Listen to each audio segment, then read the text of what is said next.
A paz do Senhor, meu amado irmão, minha amada irmã, com alegria estamos aqui para mais um subsídio para a lição de jovens da nossa EBD. É uma alegria poder participar mais uma vez desse podcast EBD em Síntese, que é um trabalho promovido pelo DENEC e que aqui estamos, a equipe de Ceará Mirim, para trazer a você algumas opções de abordagens, de subsídios, contribuições para a sua aula dessa semana, a lição de número 4 desse trimestre. Eu sou o pastor Kleber Maia e com muita alegria estamos aqui também com o pastor Abdênigo Xavier, nosso supervisor do campo eclesiástico aqui de Ceará Mirim, a quem eu cumprimento com a paz do Senhor.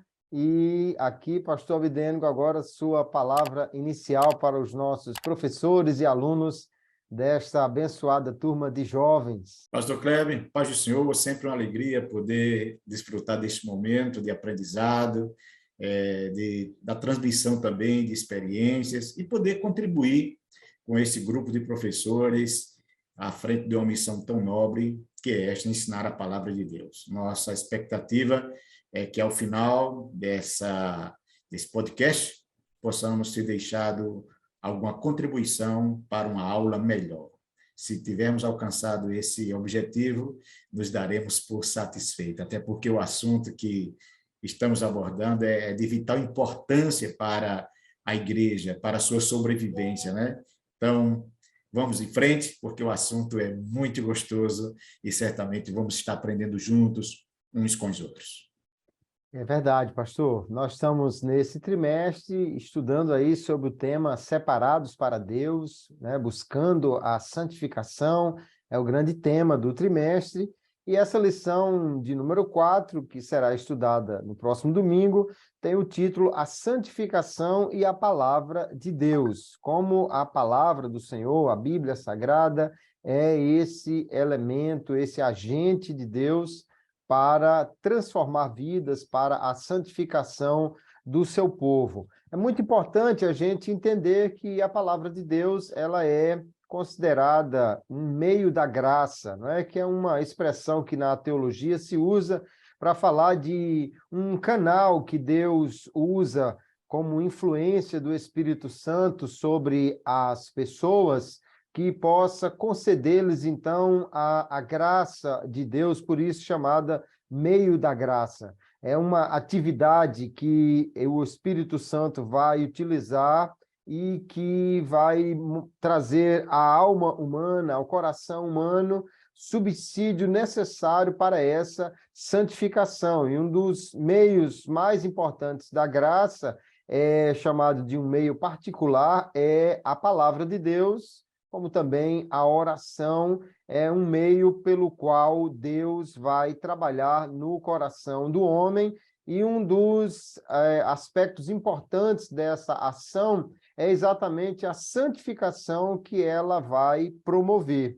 No texto bíblico dessa lição, o foco está exatamente no tempo do rei Josias, quando ali a palavra de Deus é descoberta e ela vai fazer uma mudança, trazer uma mudança não só no coração do rei, mas a toda a nação. E é importante, então, ver como isso provoca um avivamento, e é fato que nós vamos enxergar na Bíblia e até mesmo na história da igreja, que todo avivamento é precedido pelo ensino da palavra, pela propagação da palavra de Deus. Não dá para a gente pensar em um avivamento, uma mudança, uma santificação, sem que a palavra de Deus esteja presente. É um elemento realmente fundamental, não é verdade? Verdade, pastor Kleber. Uma coisa que me chama por demais atenção é o fato de uma nação que sabe a sua origem, sabe o porquê de estarem aonde estavam, de terem chegado aonde chegaram, e terem abandonado a palavra de Deus, terem relegado a palavra de Deus a um plano tão baixo como foi o que ocorreu na época dos reis que antecederam, no caso, ao rei Josias. E todas as vezes que nós não damos à palavra o devido lugar, os resultados não serão diferentes. Então, esse caos espiritual, social e político que a nação se encontrava naqueles dias era o resultado do abandono daquilo que não poderia ser jamais abandonado. E o que nos chama a atenção é que aquilo que aconteceu no passado, ele precisa servir para nós como um exemplo do que nós não podemos fazer como povo de Deus. Porque o que nos caracteriza como povo de Deus, sobretudo, é o valor que nós damos à palavra de Deus. Todas as vezes que nós nos descuidamos desse princípio, nos encaminharemos ou seguiremos para essa mesma rota de fracasso, de frieza espiritual, do abandono da fé, que foi o que caracterizou os reinos que antecederam o reino de Josias, principalmente, que nós vamos ver com mais detalhe logo em seguida, após a morte de Ezequias, vem o seu filho, que deveria ter seguido o exemplo do pai, Manassés, mas vai por outro caminho. Quer dizer, o pai não garante o sucesso do filho. Depois vem o filho de Manassés, que esse foi tão terrível que não conseguiu governar além de 2 anos. O próprio povo se revolta contra ele. Você vê que quando nós não damos a Deus a sua palavra, o seu devido lugar, se nós não valorizamos Deus, como poderemos esperar que os nossos líderes ou que as nossas lideranças nos valorizem, né? Então, é um assunto palpitante, mas não só palpitante, é um assunto que precisa ser falado e nós devemos levar em consideração, porque nós não somos tão especiais que tenhamos que abrir mão desse princípio sem que nós soframos as consequências. É verdade. E a palavra de Deus, ela é fundamental para que haja essa mudança, esse realinhamento, porque ela nos apresenta o padrão de Deus para a vida do homem. E, via de regra, nós, como seres decaídos, a nossa tendência é somente nos afastarmos daquilo que é o padrão de Deus. Aí, quando olhamos na palavra o padrão que Deus quer de nós, isso normalmente vai trazer um confronto para a nossa vida. A palavra nos confronta, nos mostra onde estamos errados, nos mostra o que nós não estamos fazendo, e foi exatamente isso que aconteceu no período de Josias. A Bíblia estava perdida na igreja, olha que situação, né? Fizeram reforma na igreja, quer dizer, no templo em Israel, mas é a igreja deles, né? E imagina o que encontraram perdido lá, a Bíblia, ou seja, a lei de Deus, e aí ele, ao ler a palavra, o rei, né, juntamente com o sacerdote, Ilquias, quando a palavra é lida, há um choque por entender, nós não estamos dentro desse padrão. Então, esse confronto que a palavra de Deus traz é profundamente necessário, e só vai acontecer se nós entendermos o que é a Bíblia, que é a palavra de Deus falando para nós. Se alguém não considerar a Bíblia como sendo inspirada por Deus, dificilmente vai se sentir confrontado por ela, porque vai ver apenas como um livro antigo para uma outra cultura. Mas quando entendemos que a palavra de Deus é, de fato, Deus falando conosco, então, ao lê-la, ela vai, pela ação do Espírito Santo, trazer temor ao nosso coração, e esse confronto é fundamental para que hajam ajustes e santificação na nossa vida, não é verdade? Perfeitamente, pastor Kleber. A igreja, nós como igreja, nos movemos pela palavra, a palavra, ela nos guia, ela nos orienta, ela nos norteia, e é ela quem nos diz o caminho que nós devemos andar. O relacionamento com Deus não pode ser um relacionamento baseado no que nós achamos, no que nós pensamos, e nem muitas vezes no que nós queremos. O relacionamento com Deus, verdadeiro, genuíno, ele será sempre um relacionamento que teve por orientação a palavra. Por isso, se ausentar da palavra, esquecer a palavra, relegar a palavra, meu irmão, é tomar uma direção que não nos levará aonde nós queremos chegar e ainda nos encaminhará para o fracasso. Eu achei muito interessante que, no texto áureo da lição que nós estamos estudando, o comentarista ele faz uma observação que eu concordo plenamente. Quando se trata de avivamento, que é o tema, digamos assim, por trás desse assunto que nós estamos falando, e naturalmente estamos querendo e precisando de um avivamento, um avivamento sem santificação, né? Sem santidade. Não há santificação e santidade sem a palavra. E ele fala justamente isso, todo avivamento verdadeiro, porque existe pseudos avivamentos, né? O conceito de avivamento, eu acho que ele precisa até ser divulgado, difundido mais, porque hoje as pessoas estão confundindo movimento com avivamento. É claro que todo avivamento gera um movimento, mas nem todo movimento é um avivamento. Mas quando estamos falando do avivamento, de trazer a vida de Deus outra vez para o meio do seu povo, ele diz todo avivamento verdadeiro é precedido pelo ensino, e não só pelo ensino, e cumprimento da palavra de Deus. Não é por força ou por movimentos humanos. Então, o avivamento vai gerar movimentos humanos, mas movimentos humanos não gera avivamento. E se um movimento divino, Deus não se moverá se não for dentro dos parâmetros da sua própria palavra. Isso é algo glorioso. Deus poderia não ter se submetido a isto, mas Deus não fará nada, absolutamente nada, que contraria a sua palavra. Então, se o próprio Deus se submete à palavra, agora, como imaginamos que nós, fora da palavra, possamos conseguir alguma coisa? Então, é glorioso, maravilhoso, e aí nós vemos a importância que a palavra de Deus deve ter na nossa vida como regra básica da nossa fé. Pode prosseguir, pastor Cláudio. De fato, é exatamente pela palavra que nós podemos ver o que Deus quer de nós.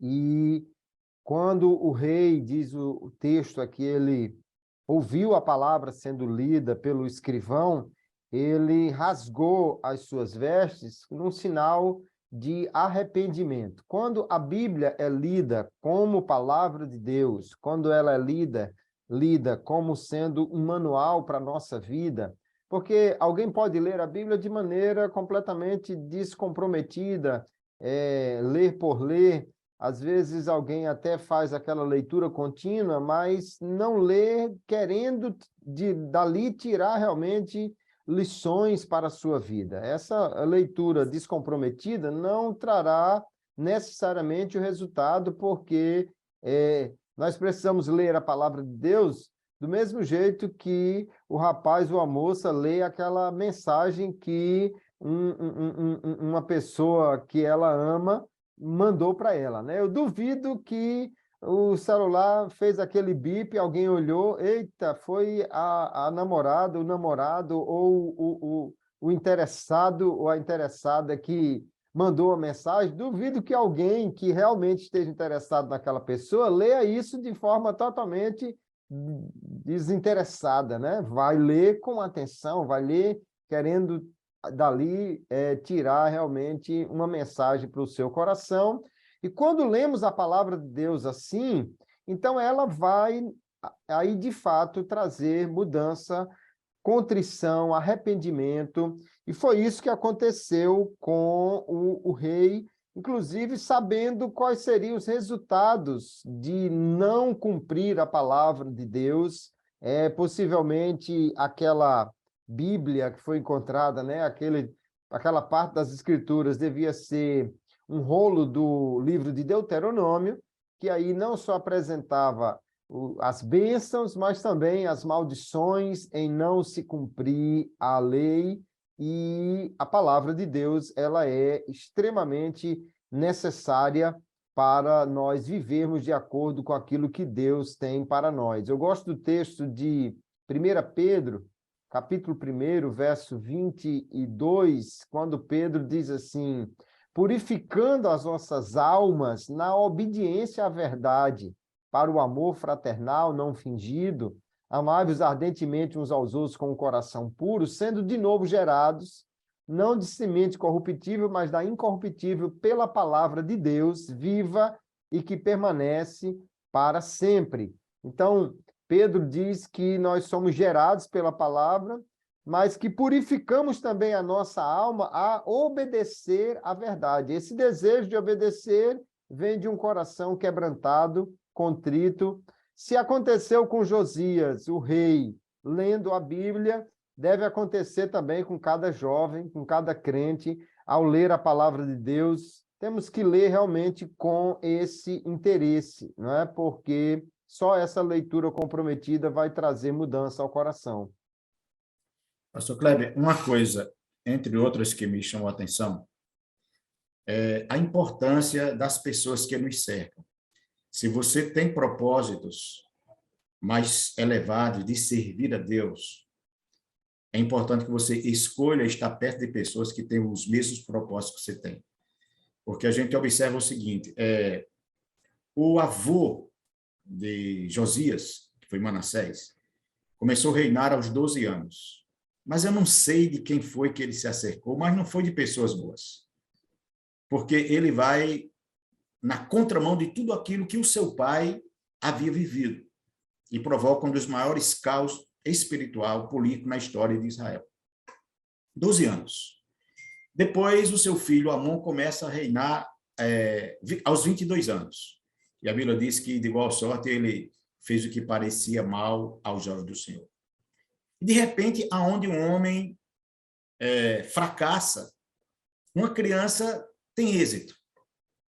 Porque Josias começa a reinar aos 8 anos de idade. Mas somos levados a crer que as pessoas, os tutores que se acercaram de Josias, eram pessoas tementes a Deus. E a Bíblia passa dos 8 anos e agora vai para 26 anos. Ou seja, alguns anos aí se passaram, que é quando o rei naturalmente começa esse grande movimento que nós chamamos de avivamento. Mas a gente percebe o interesse de Josias, o que para ele seria talvez, a princípio, apenas a restauração do templo, que estava abandonado. Mas quando você demonstra interesse pelas coisas de Deus, você percebe que muito mais interessado está Deus de se manifestar ao homem do que o homem de receber a revelação da manifestação de Deus. E o que começou com a reforma estrutural física de um templo, então redunda num dos maiores avivamentos da história, e, por sinal, o último grande avivamento antes de Israel ir para o Egito. Mas o que me chama a atenção é a resposta espiritual que o rei Josias dá quando o rolo da lei é lido diante dele. E você percebe o seguinte, eu imagino que, dado o tempo de abandono do rolo, talvez ele não estivesse nas suas perfeitas condições. Talvez o papiro, talvez o couro, não sei, o material. Mas o fato é que, não obstante, talvez esse desgaste do rolo pelo tempo, mas as palavras estavam vivas, tão vivas estavam, que quando a palavra é lida, não houve uma pregação, não houve um momento de adoração, de louvor, mas o simples fato da palavra ter sido lida e exposta provoca um impacto tão grande no interior de Josias, que ele simplesmente exterioriza aquilo que a palavra promoveu dentro dele. O que ele faz depois, no âmbito exterior, foi aquilo que aconteceu no seu interior ao ouvir a palavra. Ele rasga as suas vestes, porque certamente aquelas palavras rasgaram o seu coração. E o avivamento tem essa característica porque ele não começa de fora para dentro. Ele começa justamente de dentro para fora. Não foi gerado por estímulos humanos. Foi gerado pela exposição da palavra. E eu vejo hoje que alguns segmentos dizem estar buscando avivamento, Mas as pessoas estão confundindo o avivamento, que é uma ação sobrenatural do Espírito Santo de Deus, promovido pela palavra, com estímulos humanos. Estímulos humanos podem trazer alegria momentânea, mas só um verdadeiro avivamento trará transformações, e essas transformações não virão por outro caminho, senão pela exposição da palavra de Deus. E ainda que o senhor falou alguns instantes atrás, o avivamento não começa com um ato de alegria. O avivamento começa, muitas vezes, com um coração contristado, você é impactado, você se vê diante do espelho pela palavra e você percebe quão degradável está a sua situação espiritual. E, a priori, ao invés de você sentir alegria, você sente tristeza, porque nós só nos convenceremos que precisamos de uma mudança quando tivermos a real visão do nosso estado decadente no âmbito espiritual. E é isso que a palavra de Deus faz. Primeiro, ela traz esse impacto que nos leva à ação, à atitude. Não é só uma questão de sentimento, mas é uma questão de ação. E é isso que Josias mostra quando é exposto diante da palavra. A palavra de Deus é lida para ele, ele se vê exposto, despido. E a situação dele, a gente percebe que não é que Josias estivesse vivendo uma vida desregrada, mas por mais, digamos assim, limpo, puro, que ele tivesse se achando, buscando a direção, quando ele ouve a leitura, possivelmente, de Deuteronômio 28, que é o que se crê, ele percebe quanta mudança precisava acontecer, e as mudanças do líder se refletem na sua liderança. É verdade. Uma questão importante para os nossos professores de jovens e alunos trabalharem também, pensarem, refletirem sobre isso. No Reino do Norte, nós não temos nenhum avivamento em nenhum tempo. O Reino do Sul experimenta alguns avivamentos. 2 deles são destacados aqui, o período de Ezequias, o período de Josias. A gente poderia falar também do período de Asa, momentos que houve um retorno à adoração, a buscar a Deus, um abandono da idolatria. Mas o Reino do Norte não há nenhum avivamento. E a razão disso é exatamente porque lá não havia esse interesse em agradar a Deus, eles se voltaram para a idolatria. E outra questão muito importante é que todos os reis que andaram nos caminhos do Senhor, a começar de Davi, que se torna o padrão para todos eles se cercavam de profetas e de sacerdotes. Os reis que não têm profeta junto de si, você procura e não vê um profeta junto de Manassés. Parece que ele não valorizava essa presença de alguém para lhe falar a palavra de Deus. E aí nós vamos ver que há uma decadência. Salomão é outro que parece que não tinha profetas junto de si, e veja onde ele terminou. E isso mostra a importância da palavra de Deus, porque o profeta não era outro senão um proclamador da palavra de Deus, né? Hoje nós temos a Bíblia Sagrada, que é a profecia, que ela mesma diz não foi produzida por vontade humana, mas pelo Espírito Santo. Mas naquela época a revelação ainda estava sendo entregue de uma forma muito maior, então o profeta é esse canal de Deus, né? E reis como Ezequias, que tinha profetas como Isaías ao seu lado, e ouviu esse profeta, andou bem. E o rei que não tinha profeta junto de si, ou que não quis ouvir, porque acaba e não faltou profeta para falar com ele, mas ele não quis dar ouvido e vai entrar por um caminho ruim. Então, às vezes não é só a questão de você ter ou não a disposição à palavra, mas é você querer dar ouvidos a ela que realmente vai trazer uma transformação. Tem gente que tem Bíblia, mas está mais perdida do que a do templo de Josias, não sabe nem por onde anda direito, que não lê, aí não adianta, né? Com certeza. A coisa está tão séria que nós temos cristãos que chegam na igreja e dizem, eu esqueci a Bíblia. Agora, se você esquece de levar a Bíblia para a igreja, Imagine se você lembra de ler essa Bíblia que você tem em casa. Agora, é incrível porque essas pessoas esquecem de ler a Bíblia, mas não esquecem de ver o celular, de levar o celular para a igreja. Isso mostra só a posição que essas pessoas têm colocado a palavra de Deus. Não temos outra alternativa, não temos como pensar diferente. Porque se alguém ama a palavra de Deus, ler a palavra de Deus, meu irmão, o seu relacionamento com a Bíblia, física, naturalmente, ela é apenas um reflexo do seu relacionamento com Deus, com a leitura da palavra diária e contínua, como deve ser, né?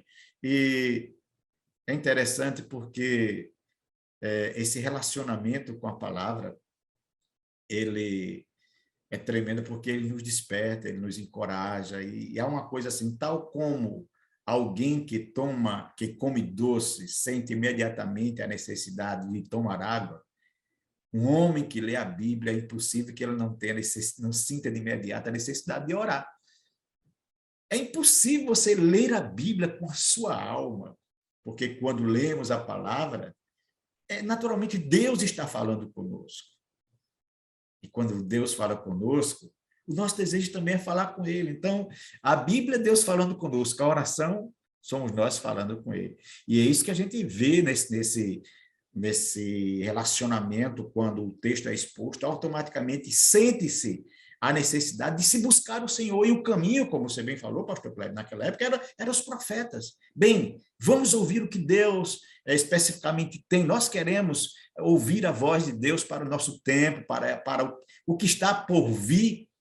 E é incrível, porque o que eles escutam talvez não fosse aquilo que eles queriam ouvir, porque havia um juízo a caminho, não é? Havia um juízo a caminho que foi retardado pela busca da presença do Senhor. É tanto que, no final dessa história, a gente percebe que foi o que Deus disse. É como se diz, vou retardar pela sua busca, pelo seu arrependimento, e às vezes nós nem sabemos o que está a caminho. Estamos aqui muitas vezes dormindo em berço esplêndido, sem saber o que está por vir, porque não nos relacionamos com Deus. Deus nunca esteve nem vai estar inerte.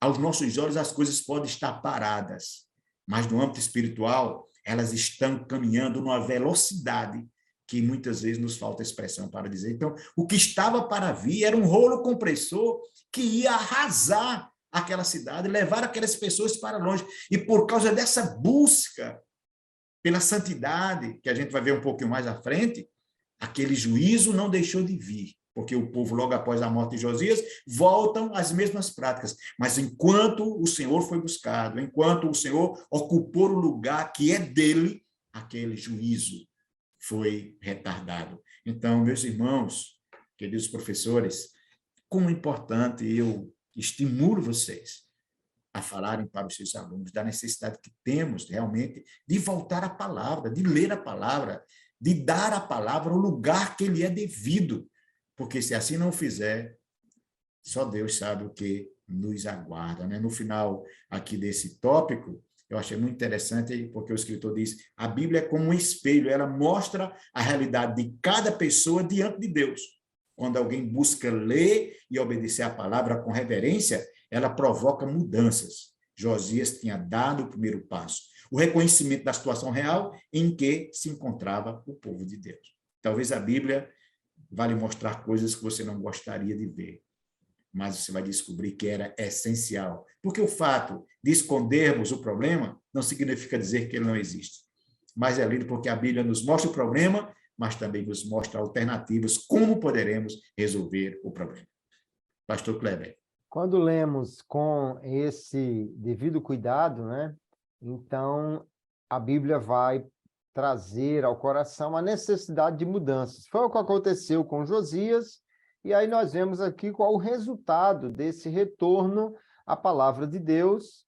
Houve uma valorização do lugar de adoração, o templo que estava deteriorado, paredes rachadas e tal. Então, Josias já tinha começado essa reforma, mas concluiu-a.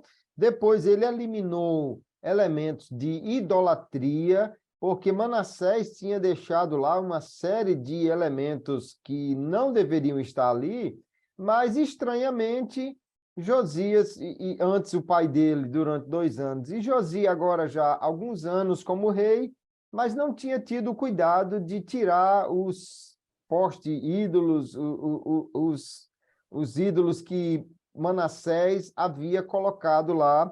Mas agora, lendo a palavra, tocado por ela, então a idolatria, tudo aquilo que desagradava a Deus foi retirado e o culto foi restaurado, e é exatamente esse o resultado da palavra de Deus na nossa vida. Há uma vontade e um impulso do Espírito de fazer modificações para nos adequarmos ao que Deus quer e também valorizarmos mais as coisas de Deus, seja o culto, seja o momento ou o tempo para as coisas de Deus. Nós vamos valorizar mais à medida que a palavra de Deus mude o nosso coração. Então, essa leitura realmente comprometida automaticamente vai trazer resultados de mudança na vida do crente, não é? Perfeito. Pastor Kleber, uma coisa que a gente observa, e você, querido professor que me escuta, que nos ouve, é interessante que quando o lugar da palavra se esvazia, ou quando a palavra não ocupa o seu devido lugar, outras coisas vão ocupar. Esse lugar nunca fica vazio.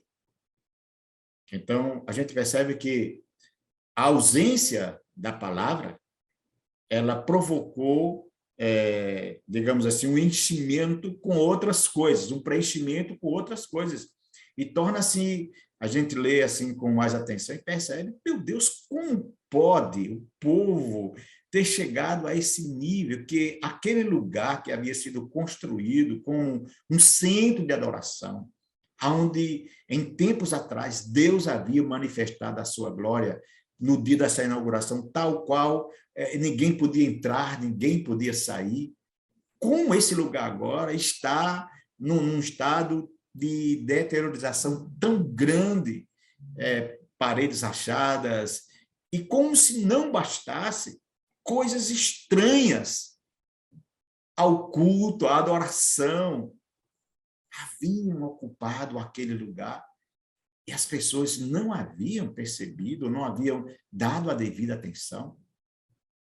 É tanto que, quando esse mover de Deus acontece, a gente percebe que aquilo que havia acontecido no coração de Josias, que estava contagiando o coração da liderança, porque há um convite do rei. Eu quero me deter um pouquinho aqui, antes de prosseguirmos, porque a atitude do líder, a atitude do rei, não ficou apenas com ele, é contagiante. Ele chama os seus liderados, ele chama os anciãos para uma reunião aonde o tema ia ser tratado, porque o avamento é contagiante, é impossível, é como alguém que está em chamas, é impossível que quem esteja perto não seja também tocado, né? Não seja também tocado por essa temperatura espiritual. E quando isso acontece, então ele sente a necessidade e vem agora o que passaram anos sem ver, a necessidade agora de fazer no templo físico aquilo que havia começado a acontecer no templo espiritual. Tirar aquele lixo, aquele entulho, aquilo que estava ocupando inutilmente um espaço que deveria ser ocupado por outras coisas. E é isso que o esfriamento espiritual faz na vida de qualquer pessoa. Quando não procuramos viver uma vida de santificação, então muitas coisas estranhas, elas começam a ocupar lugar em nossa vida. Lugar que outrora era ocupado pela palavra, pela oração, pelos cânticos, começa a ser ocupado por coisas que entristecem profundamente a Deus. O tempo que era de Deus começa a ser utilizado para outras coisas que contribuirão para um fracasso da nossa vida espiritual. Então, a gente percebe que o avivamento, a santificação, é justamente esse processo que você se enche de Deus, ao mesmo tempo que se esvazia daquilo que vai entristecer ou que entristece o Espírito Santo de Deus, porque não há como esses dois mundos caminharem em harmonia. quanto mais cheio de Deus estivermos, mais vazio do mundo estaremos. Quanto mais cheios do mundo, mais vazio de Deus nós estamos. E eu acho lindo essa mobilização. Eu fico, às vezes, imaginando aqui quanto lixo foi tirado de dentro da casa do Senhor. E quantas pessoas estão vivendo um estado espiritual, quantas igrejas talvez vivendo um estado espiritual semelhante a esse. Um lugar que deve ser um centro de adoração, hoje está sendo um depósito de entulho de coisas que em nada contribuem para o bem-estar espiritual das pessoas. E uma questão importante que alguém pode olhar para essa história e dizer assim, não, mas lá em casa não tem ídolo, eu não tenho imagens, mas é muito importante lembrar que o ídolo, ele é uma construção do coração. Antes que o ídolo se materialize numa forma física, ele existe no coração. Alguém está construindo algo para adorar ou para que alguém adore. E, na realidade, quando nós vemos no Novo Testamento essas definições, o ídolo é tudo aquilo que compete com Deus ou que toma o seu lugar na nossa atenção, na nossa preferência, na nossa reverência, naquilo que colocamos a esperança. Então, hoje, nós podemos até não ter ídolos de barro ou de metal, mas temos temos que ter o cuidado para eliminar os ídolos do coração. Às vezes é o dinheiro, às vezes é a fama, às vezes é a esperança que colocamos em outra coisa. E quando a palavra de Deus nos mostra que em Deus apenas nós devemos confiar de todo o coração, então toda essa idolatria precisa ser eliminada, porque aí nós vamos ter realmente Deus no lugar que lhe é devido, o centro do coração do homem. Eu li uma frase esta semana do Wesley Duell, que ele diz: o trono do coração do homem nunca terá lugar suficiente para ter dois governantes, só cabe um, não dá para ter dois. Então, Josias logo percebeu que aquela idolatria era contra Deus e fez essa purificação, e que cada jovem, em ler a palavra de Deus, também possa buscar tirar tudo aquilo que compete com Deus, e hoje não faltam coisas para roubar nossa atenção, nossa devoção, e tudo isso pode se tornar um ídolo, precisa ser tirado do coração, não é? Desde o princípio da história, a gente percebe que os homens sempre tiveram muita facilidade para construírem ídolos. A dificuldade é para levantar altares, né? Então, a nossa batalha, a nossa luta hoje é para restaurar o altar da adoração, o altar da palavra, o altar da comunhão, porque ídolo tem sobrando.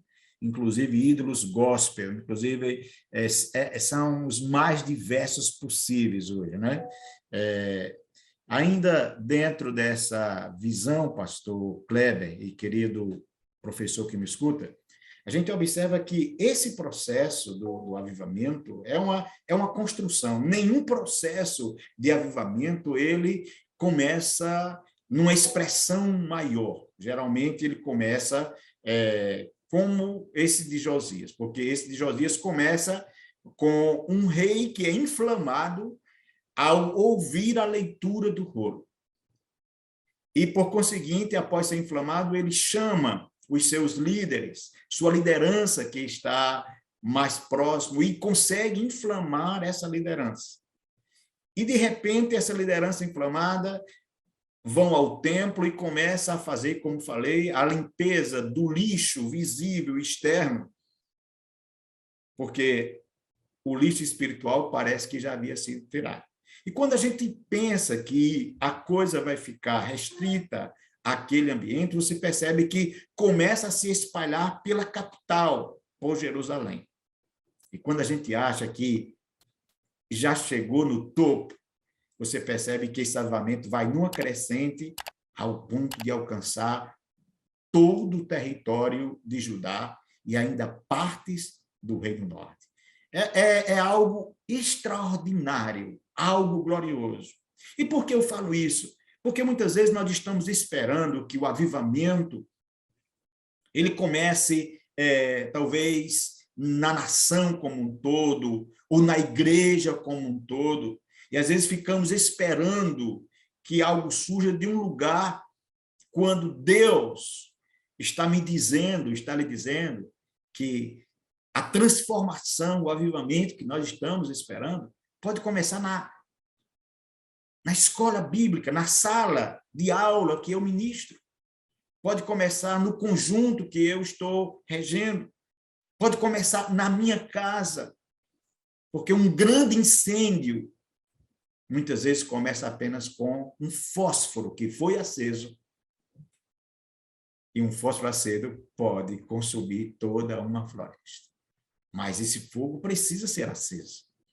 E é responsabilidade minha, responsabilidade sua, responsabilidade de todos nós. Nós percebemos como Deus usou ao longo dos anos pessoas simples que acreditaram no mover de Deus. Quer dizer, o grande ministério de Moody que incendiou a América, vocês sabem que começou numa sala bíblica de escola dominical. Então, você e eu podemos ser o canal de Deus para esse avivamento, ou reavivamento, que tanto nós necessitamos nos dias atuais. E a gente percebe aqui que o avivamento, ele traz duas coisas.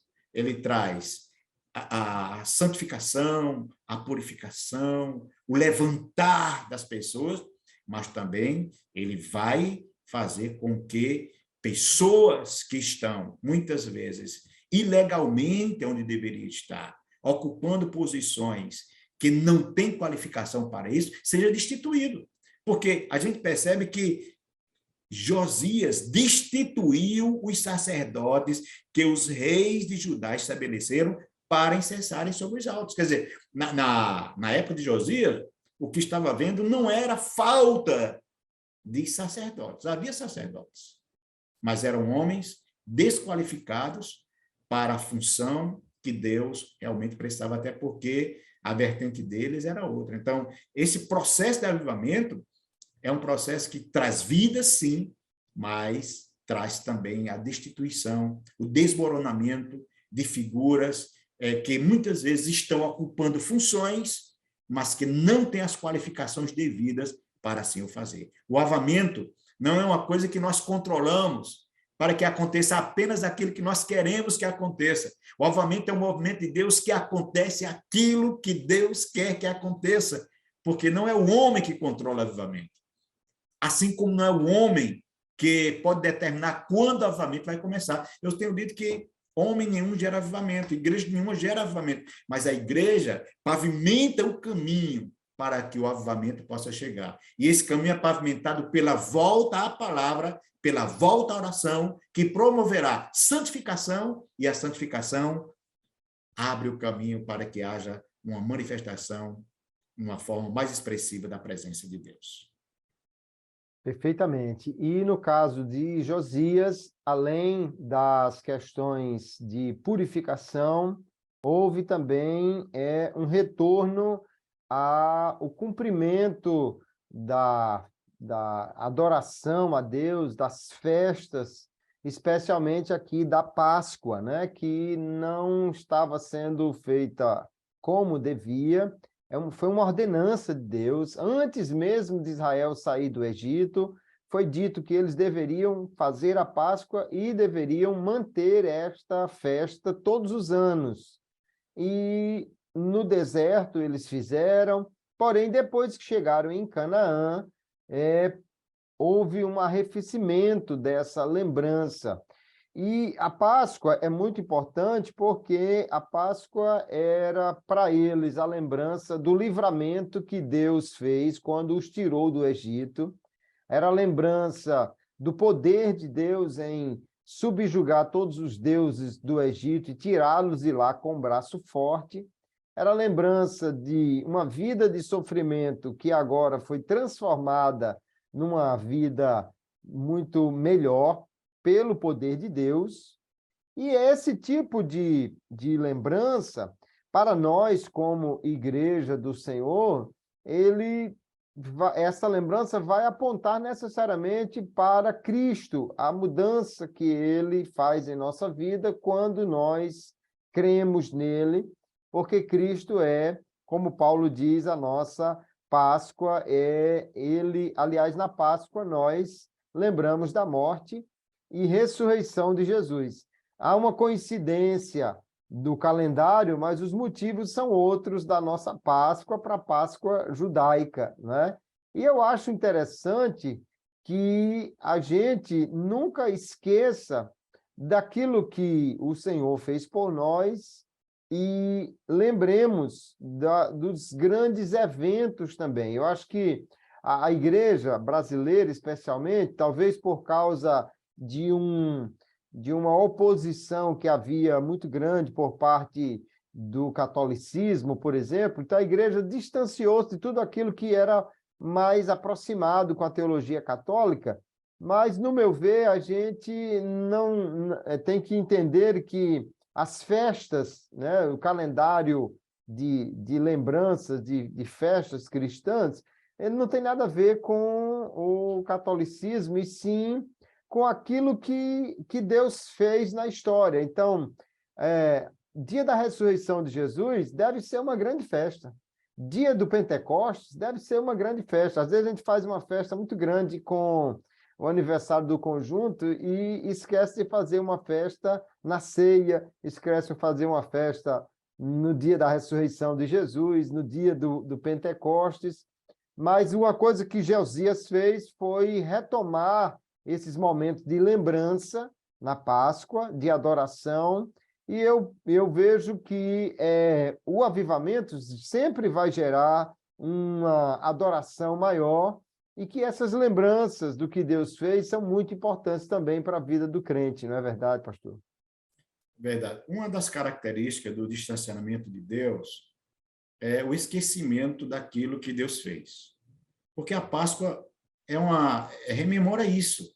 Eles deveriam se lembrar do que Deus fez, do livramento que Deus deu naquela noite tão sublime, aonde o anjo passou por cima deles, da casa dos hebreus, e entrou na casa dos egípcios, trazendo morte.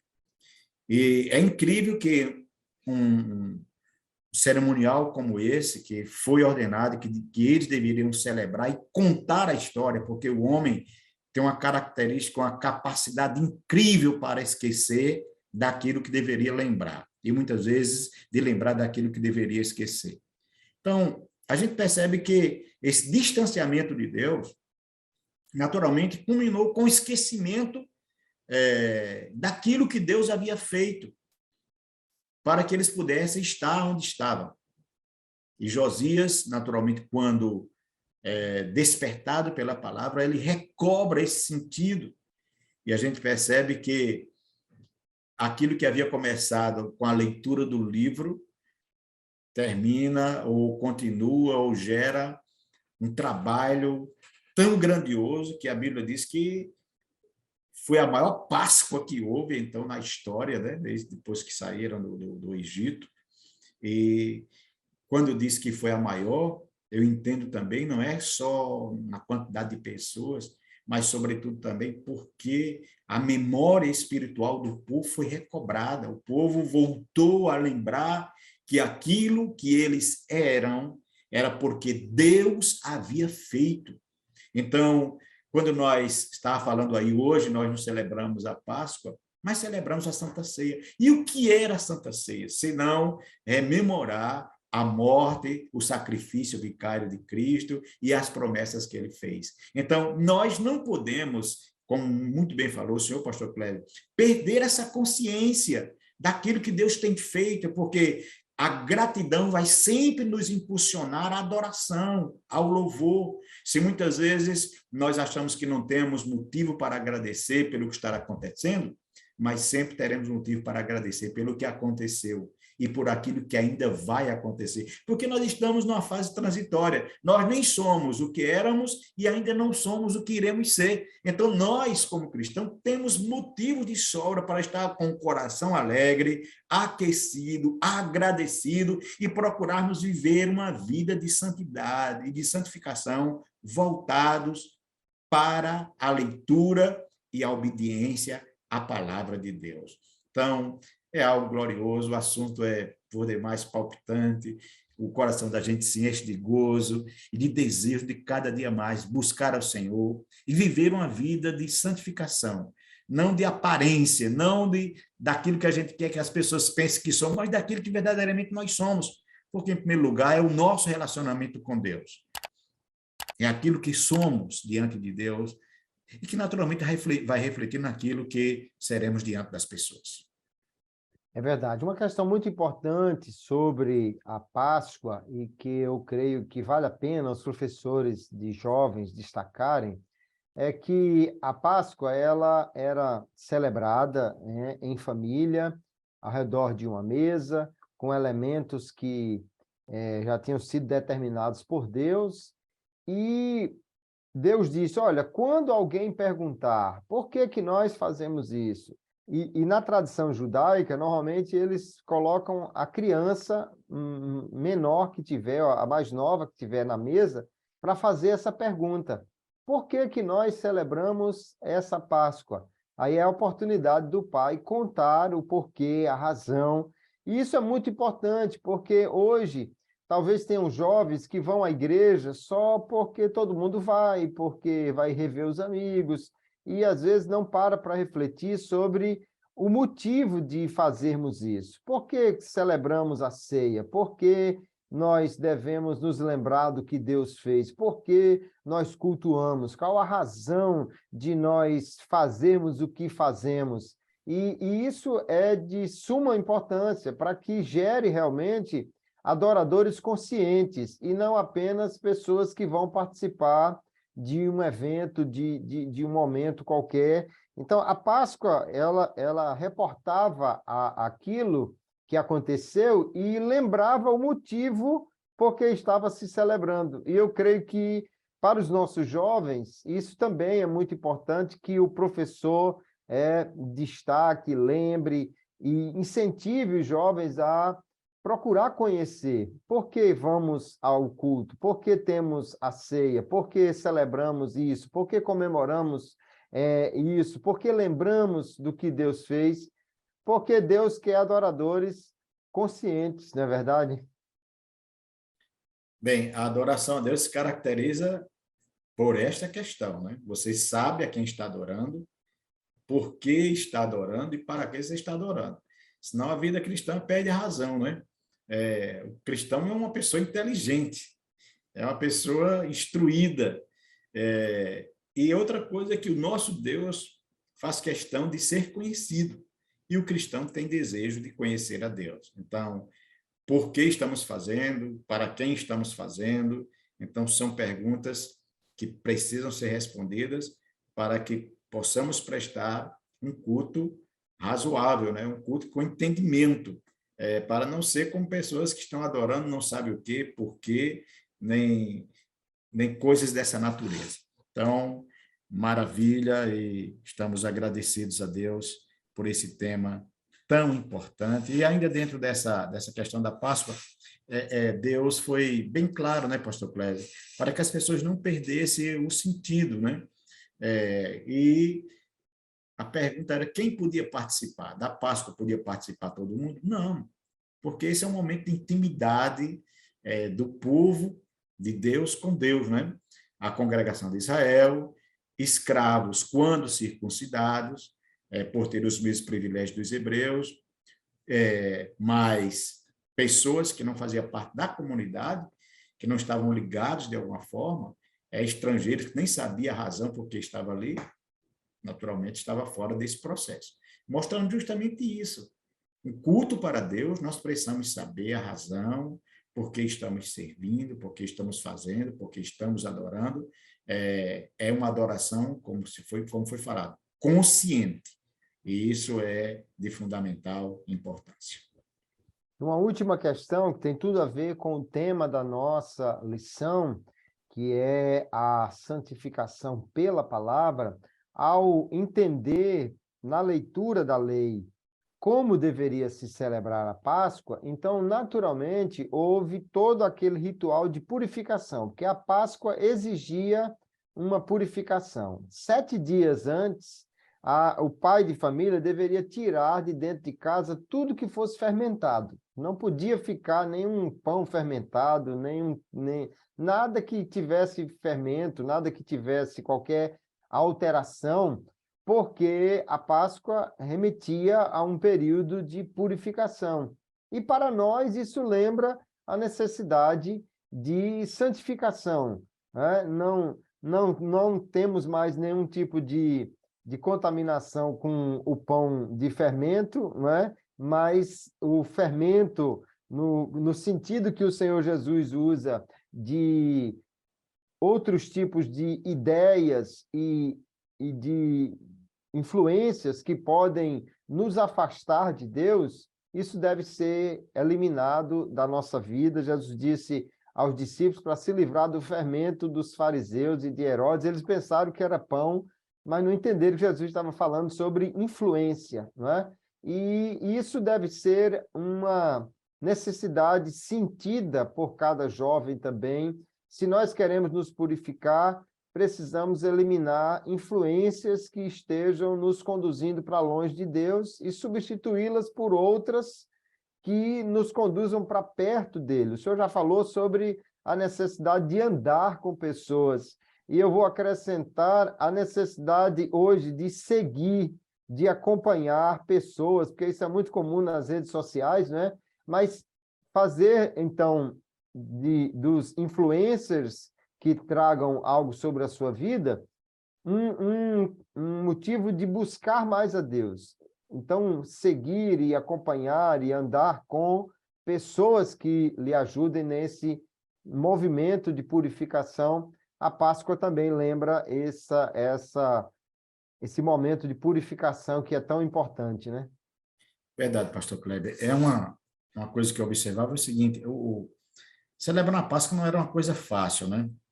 Exigia justamente muito cuidado, desde a separação do animal, teria que ter muito cuidado, a idade do animal, o estado físico do animal, depois o animal deveria ficar separado durante algum tempo, depois todo esse cuidado com o que tinha dentro de casa, não podia haver fermento, depois preparar, matar aquele animal, preparar, comer, não podia comer de qualquer maneira, de qualquer jeito, parecia muita exigência.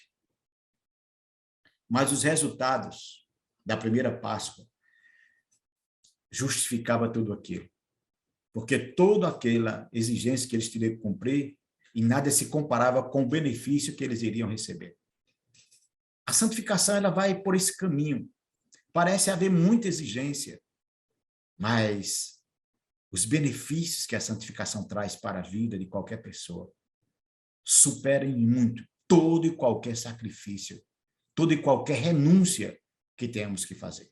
Porque não há possibilidade humana alguma de vivermos uma vida de santidade sem que não tenhamos que fazer grandes renúncias. Coisas que você gosta muitas vezes, mas que elas lhe trarão prejuízo. Santificação é abrir mão daquilo que muitas vezes nós queremos para receber aquilo que nós precisamos e que só Deus tem para nos dar. Jesus falou sobre isso, o preço de ser um seguidor seu.